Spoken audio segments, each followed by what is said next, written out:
the point where you have to realize like there's nothing you can do about what happens in life.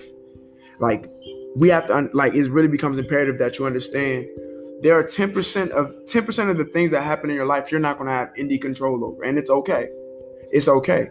You allow who are in it to feel those emotions. You allow yourself to feel those emotions. You experience what you need to experience in that space when you have no control. But you got to remember that 90% of life is going to be how you react to things. How do you take on everything that happens? Whether it's death, whether it's a victory, whether it's a loss, whether it's a birth, it doesn't matter what happens in life. It's going to be more important how you in turn respond to that. Differences in our experiences in life. Like how I'm going to look at something and understand it much differently than you are, right?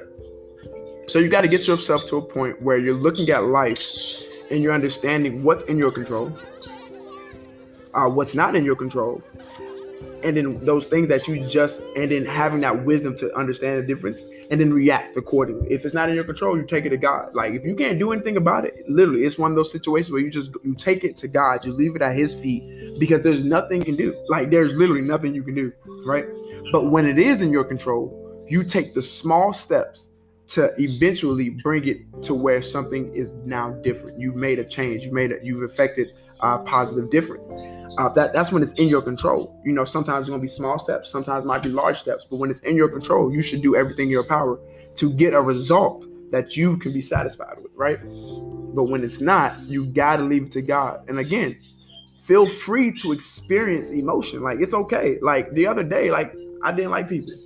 I wasn't in like a people mood. Like I didn't want to deal with people. I didn't want to see people. I didn't want to talk to nobody. I just kind of wanted to be by myself, right?